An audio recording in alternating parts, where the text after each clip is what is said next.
go by?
Okay.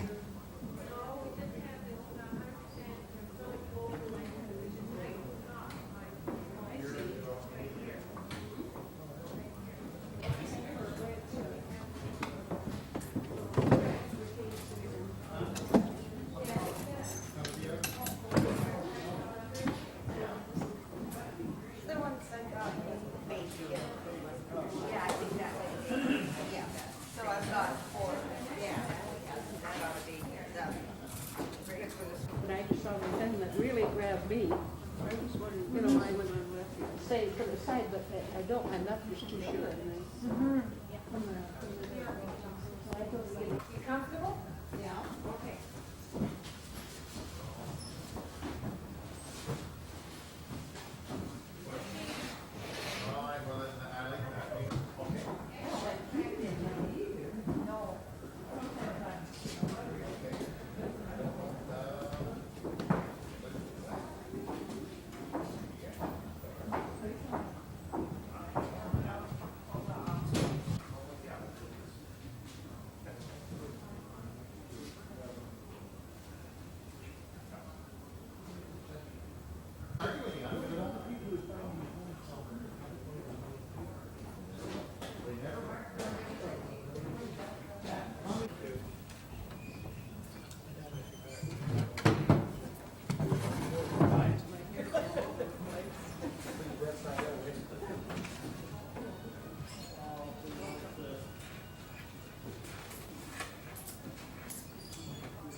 theirs. Yeah, well, they-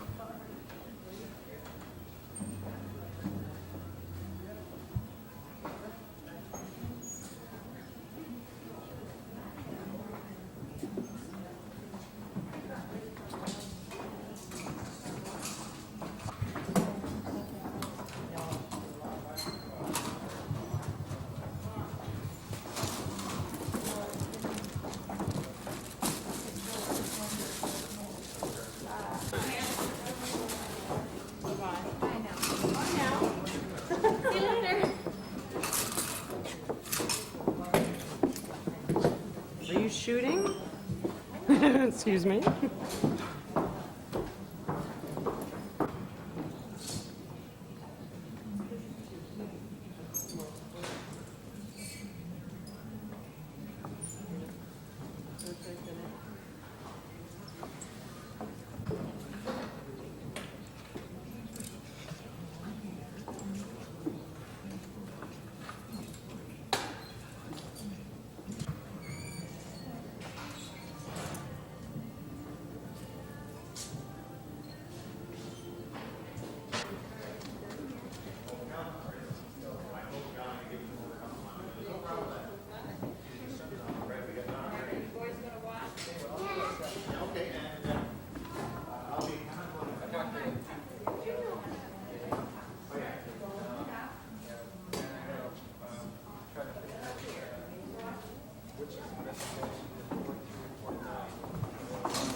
you see all right?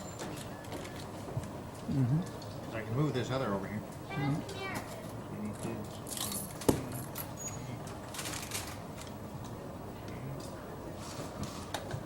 Here comes another one on the other side.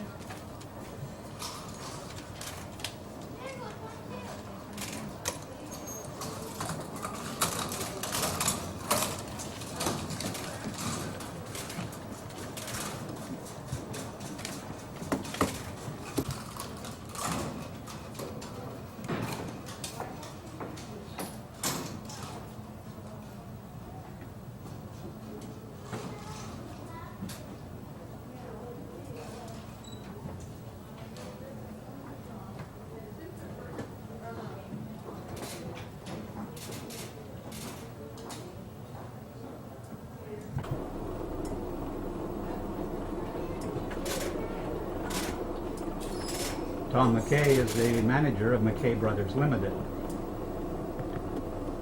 This store has been in business for 84 years. 1923 till this date in this location. And prior to that, across the street from 1905. Could you tell me about the monorail for the money and how long you've had that? Well, it was originally put in when this store was opened in 1905. It's basically a metal box riding on rails, clipped on by what I'd like to call a clothes peg, spring-loaded clothes peg, and they're all pre-programmed to go to a certain station. They're sent from there with the customer's money and bill, and sent to the office to where I'm sitting now, and then we make the change in the till and send them back the credit change. How long has it been operating? Well, it's been operating since 1905. Was it always driven by electricity? No, it was not. It was certainly long before my time. It was driven by water power, some kind of a water turbine. And I had never been able to prove that, but some years ago we had to put a new water line in and found out that indeed there was a 3-inch main coming into the store, and the utilities people tell me that a 3-inch water main coming in could very well mean that there had been a water turbine. What about parts for all this mechanism? How do you get them? You're looking at the person who makes them. That's what I've had to do in the last few years. Are there other operations like this in North America that you're aware of? There are two, the same that I know of. One is in Moose Jaw, Saskatchewan, and one is in a hardware store in Schenectady, New York. Tell me what you would do up at this end. Would you verify the slip, add it up, make change? What do you do at this end? Well, I do basically what you just said, that I do, the money comes in, I check to make sure the money and the slip tally, and usually on a bill, we write what change is tendered. Otherwise, if they say we're $9.95 and they send a $20 bill, then there'd be $20 in a circle on the bottom, so we'd know what was tendered. And it has helped in several situations. And then I would make the change from that $9.95, like $1.10 or a $10.5, and go from there. Send it back to them. This is fairly intricate machinery. Tell me about your skills in making parts and pieces.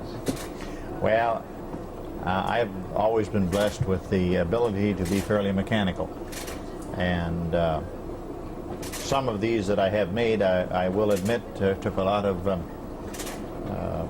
work to figure out to make it work, and I've had a lot of failures before the actual item did do what it was supposed to do. Could you run over your family's involvement with McKay Brothers Limited from the founding through the generations? Well, it was founded in 1905 by my grandfather and 3 brothers. They all decided that this is what they wanted to do. 2 had experience in retailing. I'm not sure about the other 2. Anyway, they decided to form a business, which they did, and they each had their location in the store, and you dared to go in. If one was looking after a certain area, the other one did not get involved in it at all. It was a little rivalry, I guess you could say. But I don't know. I don't think that worked all that well in some ways. But anyway, they certainly looked after the customer, and that's what we're still trying to do right to the close of the doors on the last day. And what has been your involvement with the store from the time you would have started? Well, I started in this store in 1954, doing whatever my father thought was a good idea, and that could be taking out clinkers in the furnace to scrubbing toilets, washing windows, doing drapery, all sorts of things. And so consequently, I got a pretty good grounding. And then I left in I was still going to school at that time, though I worked all summers, holidays, Saturdays, but I wasn't in school, in the store. That was more or less expected. And then I left here for about a year and went to work in Toronto for Chubb Moser and Taylor Safes, which is another profession of mine. And then in 1964, I returned here and took over in 1968.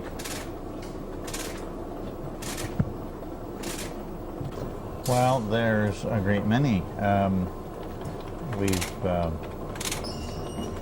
seen the miniskirt, we've seen dresses down almost the ankle, and now just about everything goes. And this is one of the things we've been reading about in the papers, that there doesn't seem to be a set length, for an example, of dress or anything like that. Right there. I know, I thought you not for that. 60, nope. 70, 75, 32, 40, 50.